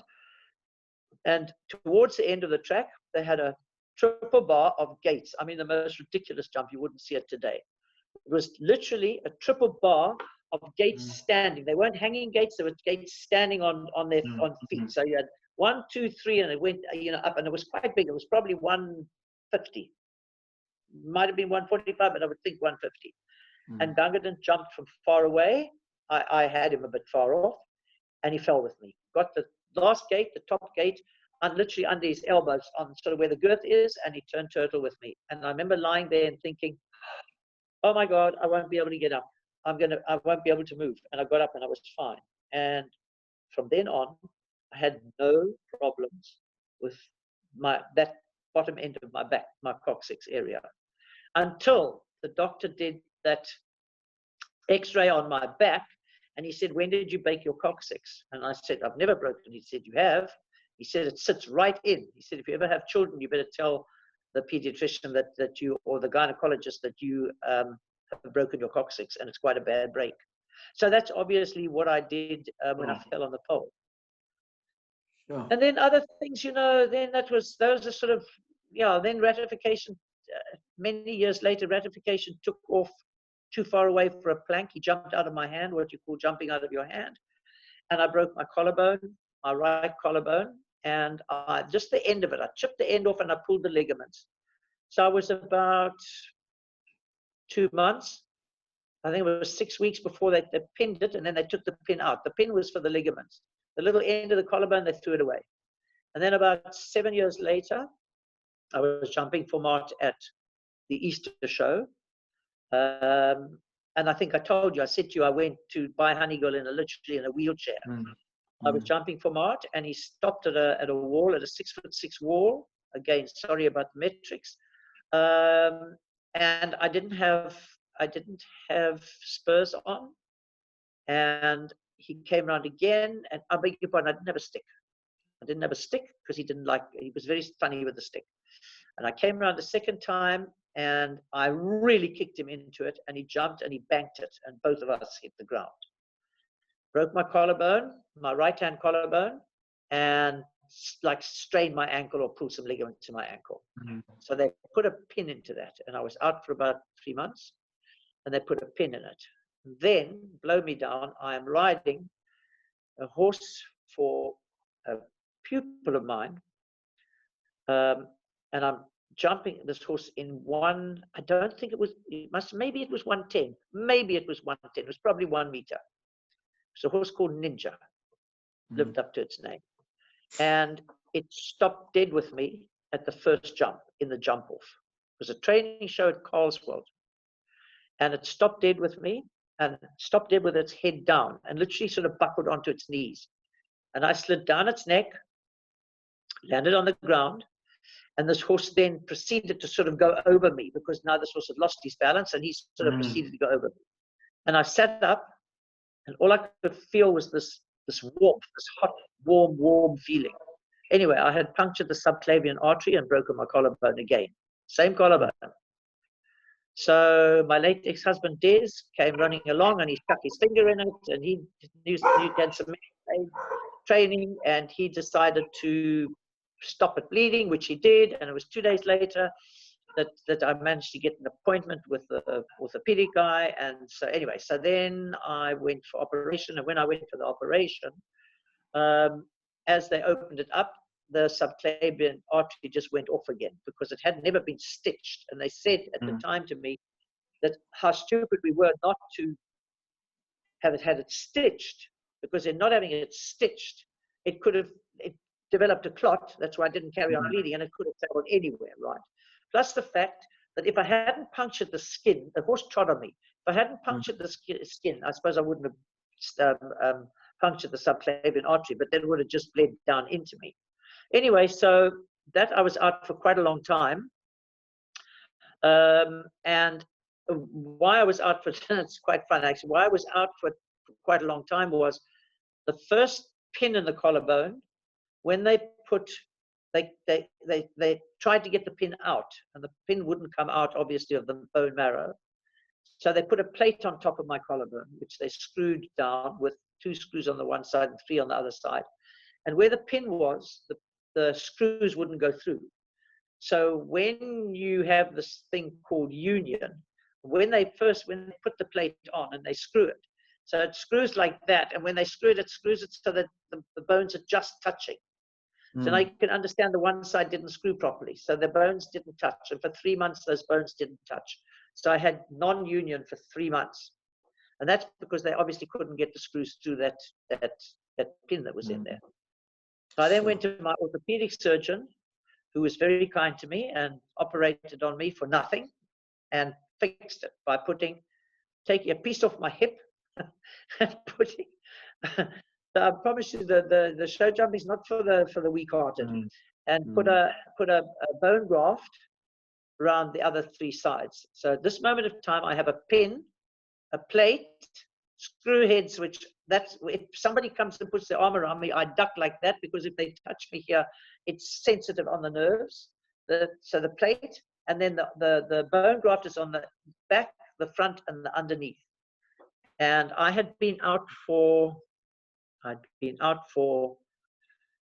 3 months, and then another 5 weeks. And I rode, I think it was Isis Bridge. Sure, it was Isis Bridge because he nearly killed me when I was out in the paddock. I rode Isis Bridge at the ranch show at Nasric. Was it yes, Nasric? I think yes, it was Nasric. At Nasric, in the well, I rode him. I started riding him after I got the all clear. So I'd been 3 months in a sling, and then another 5 weeks. And then I got the all clear. Len Lincoln said to me, okay, fine, you can go and ride if you want to. Not thinking I was going to go to the Rand Easter show. And I rode for a few days, and I'd entered the show hoping I would be able to ride. And I rode the horse in the show. So it was 10 days after that that I rode. And that damn Barry Taylor beat me by on power force by a 1/10 of a second or something in the championship. So, yeah. Did any of these accidents ever rattle your nerves? Was there ever a time where there was a crisis of confidence, or in the back of your mind, oh, I could get hurt, where you had to take off the nerves? When ratification jumped out of my hand like that into that jump, it did rattle my nerves a little bit, but what did I do? It was actually a 4-stride line. So I went and found out exactly what distance it had walked, or what they'd measured it at. And I put it up at home when I was better, and I jumped it and jumped it and jumped it and jumped it and jumped it. Just so that I knew that I could do that 4 strides on that horse or any other horse. So I just went and jumped it and jumped it. And then with Watchfires, I think I said to you, as good a horse he was quite sharp. And I was at the Easter show, and there was like a big bandstand thing, sort of an entertainment area right there at the members, and there was a treble combination, and I think it was a vertical to an oxet or something else. He jumped in and he stopped dead, and he smashed me into the front rail and broke my right cheekbone. Even today, my right cheekbone is back. It's much further back than the other side. Broke my right cheekbone, and so I was carted off, and the next day I had some surgery on it. And then I gave Watchfire to jump Domini. I asked Watchfire Domini to jump Watchfire, and he jumped Watchfire, I think, in a small show, and then he jumped him at Tongard show and somewhere else. I can't remember where it was, and somewhere else, and had some super rounds with him. I can't remember whether he won tickets or not, but he had some super rounds with him. Oh, and I have to tell you the best story of all, which is now a stupid story, because you did ask about accidents. Yeah. Many years ago with Eldorado, he stopped at a jump with me and slid, and I came, obviously he slid on his bum and he slid backwards like this, and he sat on my leg and he fractured my ankle, my left ankle. So one of the top international German riders, in fact, virtually the top international rider, German rider in the world at that time, and I'd rather not mention names, not for any reason, but I would rather not mention names. He was coming out to South Africa to show jump, and they were looking for horses. And I wasn't able to go to the Easter show, and this was at Milner Park. I wouldn't be able to ride because now my leg was in a plaster and so on. So it was about 6 weeks, and I went up, and I offered them ratification, and if he, and maybe Flyridge, who was not a horse that a German rider would get on with at all. It was a peculiar type of jumper, but a very good horse. But I always sort of had in my heart that maybe I would be okay. So it was, I think it was 6.5 weeks. And this rider tried ratification, and he was very hard on him. He kept pulling him up in front of the jumps. Ratification was a little bit of a fiery horse and a little bit liked to do things his own way. And he kept like disciplining him in front of the jump. And it ended up that it was at Bill Johnson's place. It ended up the horse wouldn't jump. It stopped and stopped and stopped and stopped. And Linda Kirschman will bear me out on this because she was there. It stopped and stopped. It would not jump anything. Well, he was teaching the horse to stop. Exactly. We put the jumps down to 120, it wouldn't jump. We put it down to 110, it wouldn't jump. And eventually I had to say to him, here, please take this whip and give him a hiding. And obviously it was a debacle. So anyway, so he apparently, which I would do, or any sane person would do, would say, my goodness, how can they offer me a piece of, you know what I'm saying, a rubbish horse like this, when I'm, a top rider, and they come and offer me this thing? I'm certainly not riding that. Well, I didn't want him to ride it anyway. So with that, Linda and I go back to, I was staying with her and her husband at the time, go back to her house. I said, right, okay, I'm riding at the show. She said, you must be kidding. I said, no, I'm riding. I'm going to ride that horse at the show and fly ring. She said, don't be stupid. I said, get me the scissors. So she got a little hand scissors like this, and I got in the bath, and we cut that plaster off my leg. And we cut, I think we cut for an hour and a half, and eventually we got it off, and out came this little foot, which was like a little rag. It was like a little lovely thing. It was just this thing hanging on the edge of my leg. Anyway, I don't know what I walked around on, maybe crutches or something, or on Linda's shoulder or something. But anyway, it was 4 days to the show. I got on ratification. I couldn't get a boot on, obviously, so I rode in what you call veldschoens, which are like sort of you probably know what a veldschoen looks like. Yeah. And I got permission to ride with long black socks, so that it looked like I had boots on.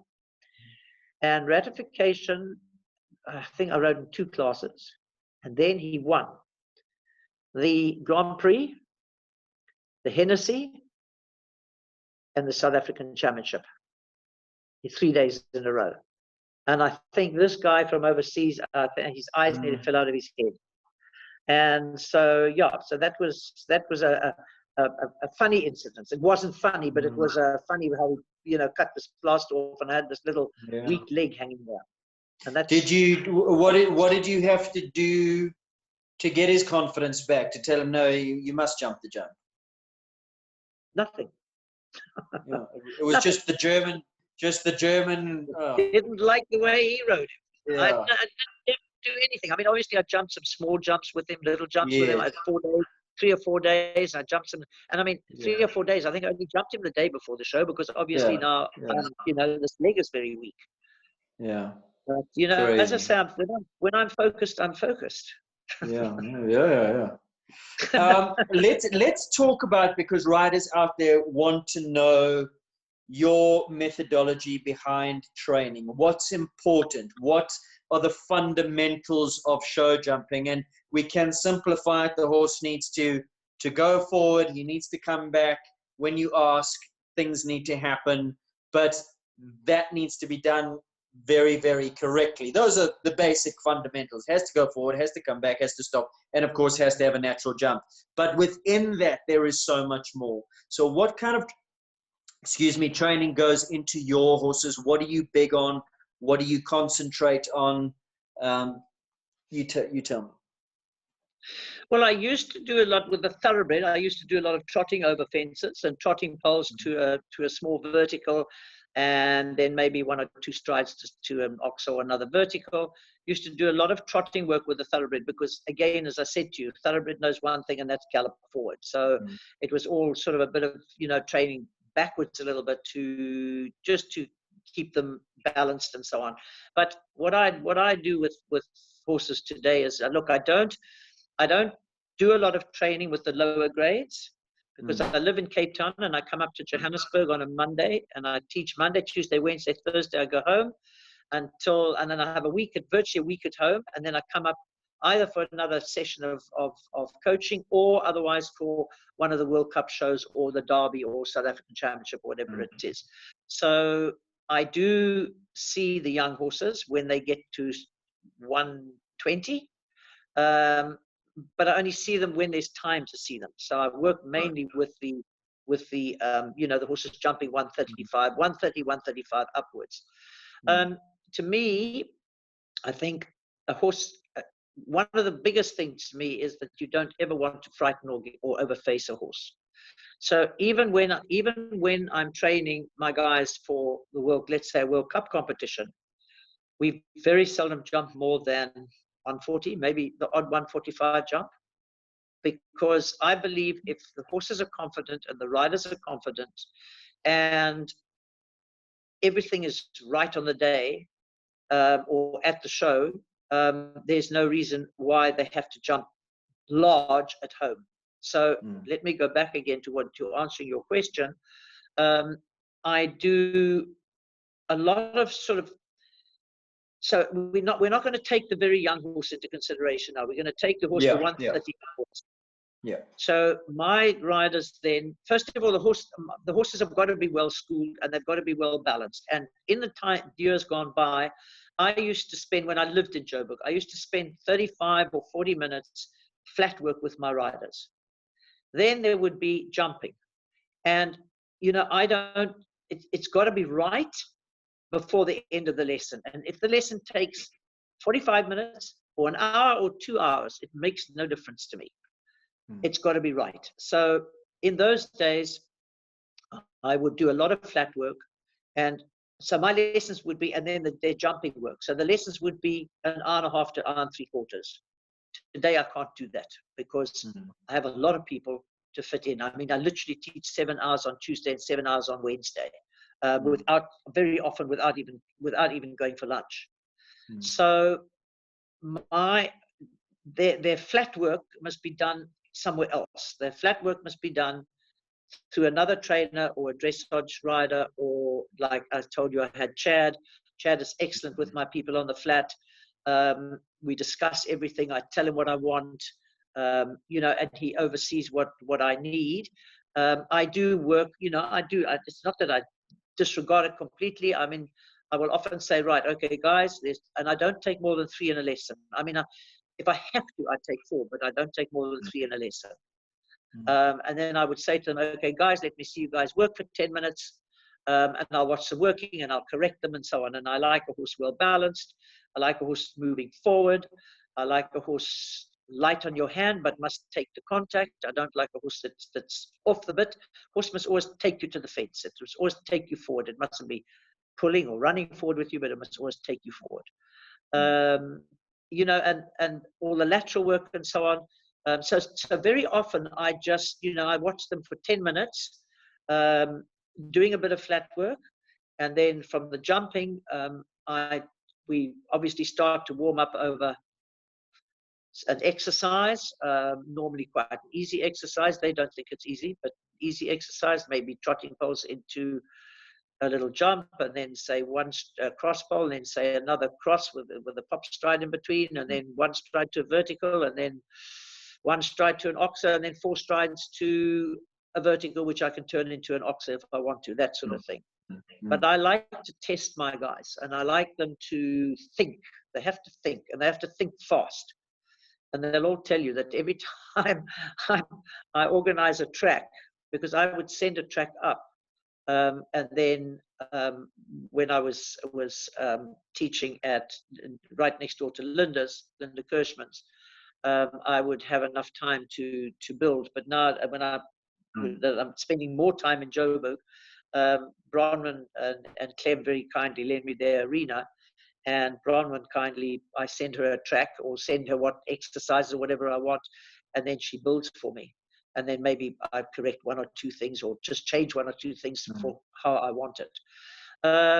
So I'm always testing my guys. That's why, again, we don't have to jump high. I'm always testing them. I do a lot of serpentine jumping.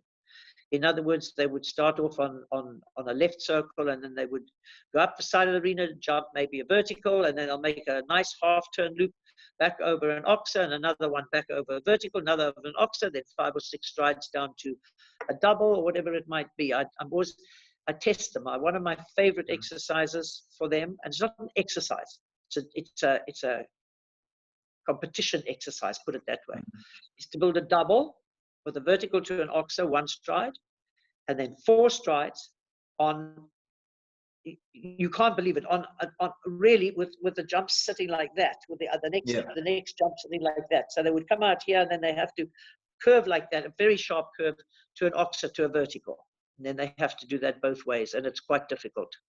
You know,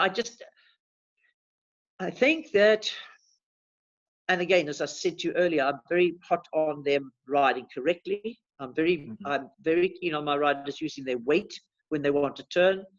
A lot of riders want to drag horses around with their hands. I find that if you use your weight, you can turn a horse on a 5 set piece. Yeah, and so that's that's the sort of training we do. I mean, every time I go up, I think of something different. And then other times I build a really nice big sort of Grand Prix type track, but again, not more than maximum, I would say, of maybe of 145. Best ways to improve rideability in horses, so horses that want to take a run to a fence and out of your hand and a little bit disobedient, perhaps pole work, or does it come back to flat work? And a pole work. And to me the show jumpers don't need dressage schooling. They need jumping schooling, and that means, whether it means cantering over poles on the ground spaced out at different distances, or a cavaletti height, or something at 1 meter. There's nothing better than that sort of exercise, and especially if you're changing rein and that, that you teach them to land correctly. I'm very hot. My horses, not my horses, my students' horses must land correctly, left or right. I do a lot of work on the circle, warming up. When we first warm up, I didn't mention it earlier, I start off very often with a vertical at probably 1 meter, which will go up eventually to 130. And they would be jumping on a right-hand circle and on a left-hand circle and on a figure of 8, making sure that the horses land correctly, with the correct lead, the leading in the direction they're going. I also believe sometimes, not always, but to tighten the horse up a little bit in front is to jumping a figure of 8 over a cross pole. It really does make them snap up a bit in front. And as I say, then from the vertical on the circle, you're talking about over the cross pole, but you present the horse straight, or you're talking about presenting on the angle? Sorry. So when you're jumping the figure of 8 over the normal vertical, or the cross pole, you would jump. Obviously, so they're having to really. You're going across it. Yes, you'd be going across it. You wouldn't be coming around and doing it straight in the middle. You'd be going across it. Okay.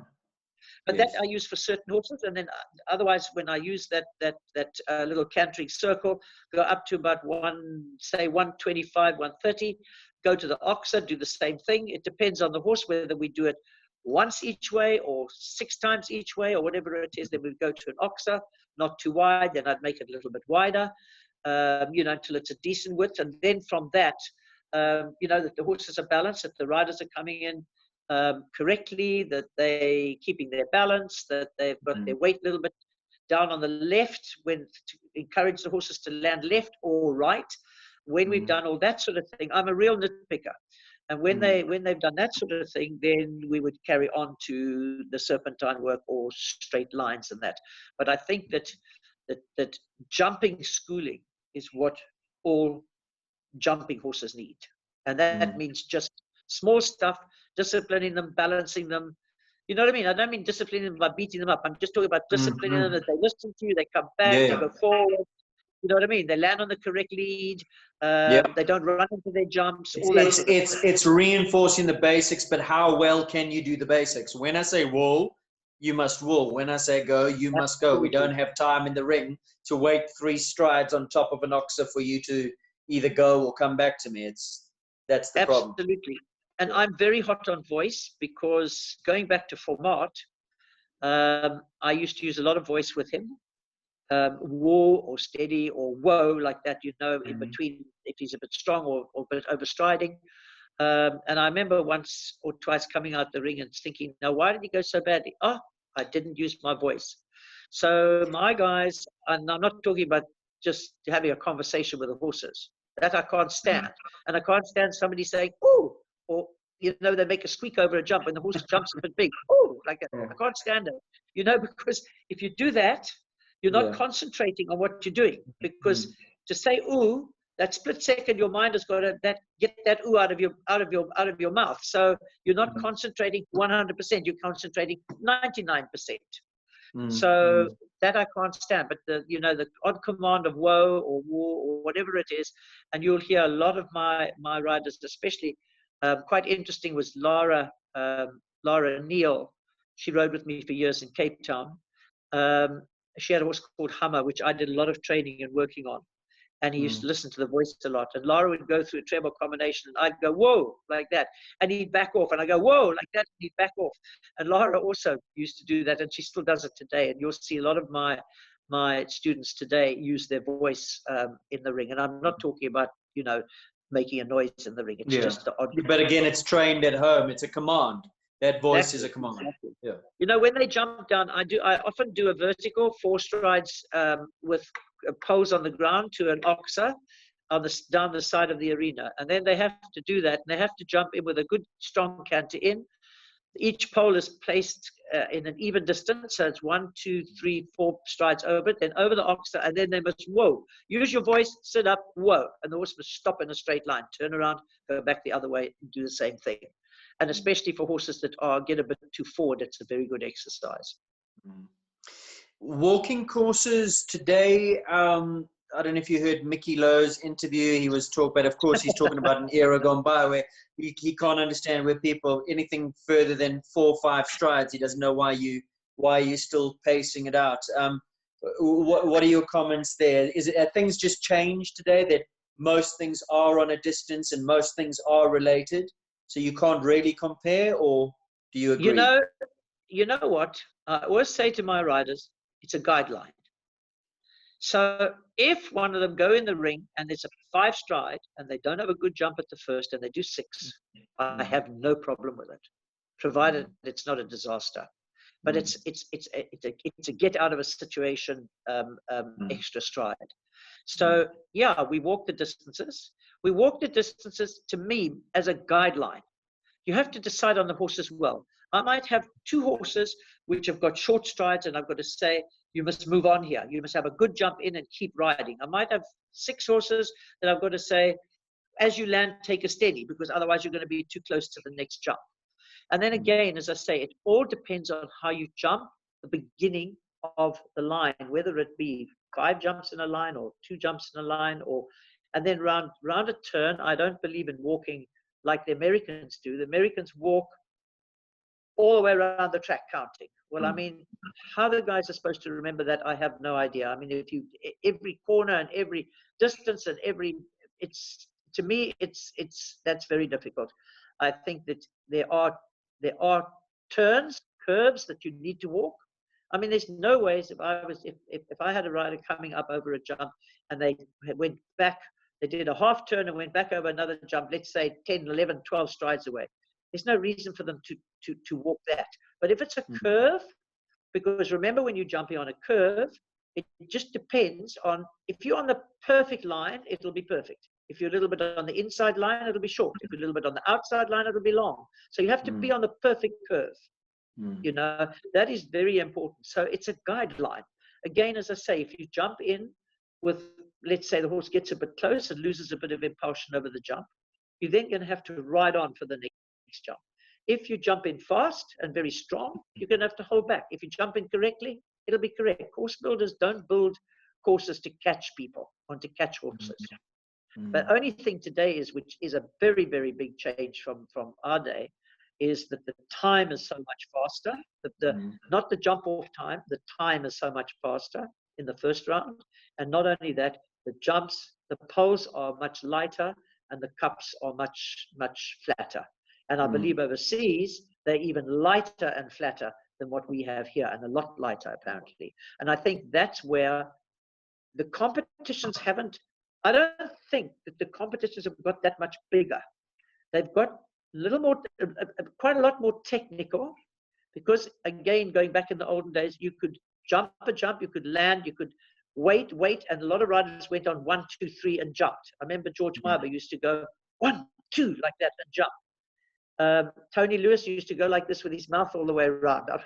I'm getting my own back on him now with the weight story. He looked like a fish the way he used to go like this. I did mention that. Yeah, I did tell him. The last 3 or 4 strides.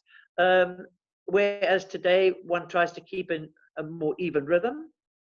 And yeah, the jumps, we didn't have as many distances. I mean, you can walk a track today, and there's probably only 2 places where you wouldn't walk the distance. Whereas in our day, you probably only walked 4 distances because the rest were long. But I mean, we would walk 10 strides quite happily. But my people probably won't do 10. I mean, they might do 10, they might do 11, they might do 9. It depends on how they ride that curve. So I think that depends a lot on riders' ability and riders' eye and horses' balance, and on the horse you're riding, whether it's stride and that sort of thing. When you were training, were you training a lot without stirrups every day, or is that something you do when you're a younger rider that you can do away with once you get experience or once you get up the grades, or is that something? Do you need to keep going to the basics and keep working it? Is it like going to gym and working the muscles? Were you somebody big proponent of that? Yeah. I always used to ride without stirrups right until virtually I stopped. I mean, like on Watchfire in Germany and on Tommy, and always walked the road on the flat without stirrups for the first 10 minutes or so. And I always rode 2 or 3 holes longer than I did when jumping. I believe when you take your feet out of the stirrups and you sit absolutely straight, not leaning down to see where your leg is bouncing against the stirrup. You sit straight and you just flap your leg a little bit and your leg is straight. I believe that the stirrup iron, the bottom of the stirrup iron should bump against the point of your inside ankle, that bony point of your ankle. And I believe that is for jumping length, and 2 or 3 holes longer for on the flat, because I think that when you train in a jumping length all the time, you become more and more and more, up out of the saddle and not deep down in the saddle. And you lose that depth that you have when you train and you work just for 10 minutes without stirrups. And nothing better than a sitting trot without stirrups. Do you mind if your riders, once they've mastered the basics, then break the rules a little bit? Like maybe their reins get a little bit longer, which develop their own sort of style or signature, or must it always go back to the classics? And I mean, would you ever see any of Gonda's pupils riding with a longer rein or a light seat or whatever? I know who's going to kill me, and that's Nicole. For 20 years, I've constantly told Nicole to shorten her reins before she goes in the ring and to shorten her stirrups in the warm-up. And that she will be. She's going to be very cross with me for saying that, because Nicole gets her reins too long, in my opinion. Whereas some of my other riders ride with too short a rein. Maybe some of them get out the saddle too much. No, everybody must have their own individual style. But I don't believe in a long rein. I don't believe in a long rein when you're jumping. Even when you're working on the flat, I don't believe. I believe your elbow should be at your hip area, and your hand should be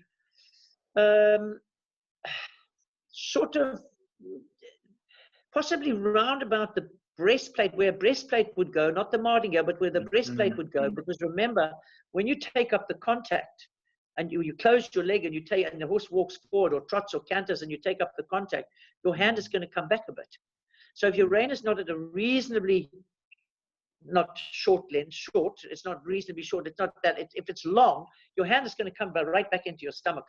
And I'm always saying to them, have you guys got stomach ache? As I say, Nicole gets very cross with me, but I mean, she sent me a video the other day and on our young horses. And all I said to her was, that looks super, it's fantastic, the horses are going beautifully, but shorten your reins. So I do have certain things which I want. And I believe the horses operate better like that. Whereas Barry or Gail or Domini or whoever would have their own idiosyncrasies. You know what I mean? They'd have their own things that they harp on and that they like. Can you train? So you go and look at a horse, and it's got ticks most boxes. You bring it home, but it doesn't have a fantastic jump. Can you train a jump, or can you only better a technique? Does a horse have to have an inherent ability to be able to do the job. If you understand. To be able to do top jumping, yes. I mean, you can improve horses. You can get horses. I mean, you can get horses from novice riders or inexperienced riders or juniors or something like that, and maybe improve them and make them better. I mean, look, Mickey with the Praise. I mean, the Praise was an incredibly good horse, and Mickey's an incredibly good rider. But Praise was an incredibly good horse, and it was jumped in juniors. And yeah, Mickey didn't worry that a Praise was disunited around every single corner. It would have driven me to drink, would have driven me insane. A Praise never went around a corner without being disunited, but yet he won a huge amount. So, you know, I think that it's Would you, if a horse had a very good jump but a shocking canter, stride went nowhere, would you touch a horse like that if you were looking to buy it? Was extravagant over jump, everything was there, but didn't cover the ground, the canter didn't go anywhere? Yes, why not? Unless it was terrible. I mean, unless it had a ridiculously small stride, like a Shetland pony or something. You can always improve a stride. You can always improve it. The same as you can improve their balance, or you can improve their head carriage, or you can improve their movement. You can always improve it. And if the horse has the jump, he might not be the horse that's going to come out and win the World Cup or the South African Championship, but he might win a hell of a lot of 130 or 135 classes. You know, and when you've got a big stable of horses, you know, you can't always guarantee that you're going to win the big class. So you need other horses, and not every horse is going to be a top horse. Like, not every rider is going to be a top rider. I mean, how many people are riding today throughout the world, and how many are top riders, and how many are mediocre riders, and how many are just also ran riders? So what makes a top rider? I think one of the most important thing I think is feel. I think that's very important.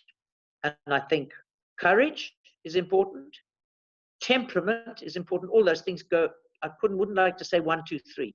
Temperament's very important. I said to you earlier, I don't believe that no businessman, no athlete is top class unless they have a good temperament. If they are, you know, if a man in business, if he shouts and screams and carries on in his business and gets uptight and throws things around and so on, he's not going to get anywhere. But the man that puts up with the nonsense and just is calm and collected and gets on with it and explains to his staff what to do, and you know, and it's the same with an animal. Except it's more difficult with an animal because obviously you can't talk to the animal. You've got to, you know, you've got to impart to them what you want, and you must remember that it is difficult with an animal. You can't say, "Hey, I want you to do so and so." So I think that a rider's temperament is very important. As I've said, that a rider's temperament, a rider's courage is important, and feel is very important. You know, feel is an amazing thing, and I don't think, probably, I wouldn't even like to say a percentage, but a small percentage of riders that are at the top started off with no feel. I think feel is terribly important.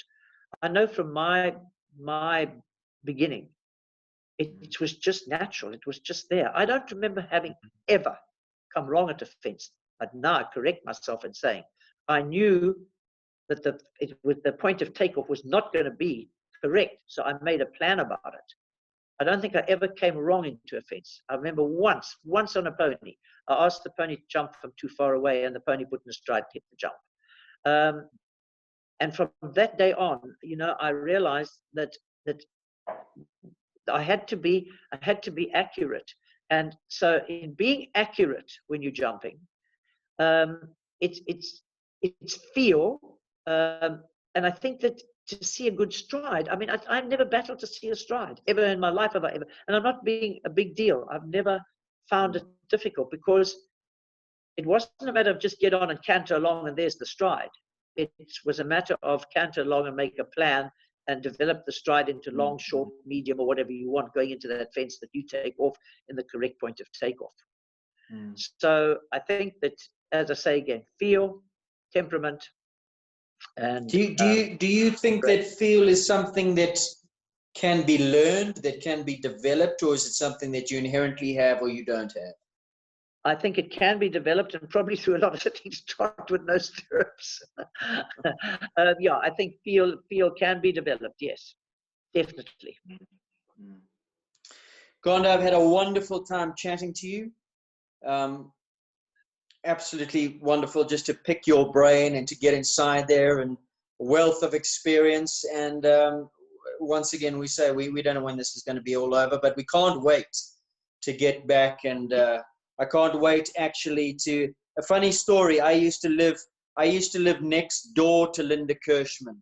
And so many mornings I would be woken up by your booming voice pretty early in the morning, giving your lessons. Now I live next door to Bronwyn, and sometimes I hear your booming voice coming over the fence. But it's wonderful to hear. So hopefully sooner rather than later.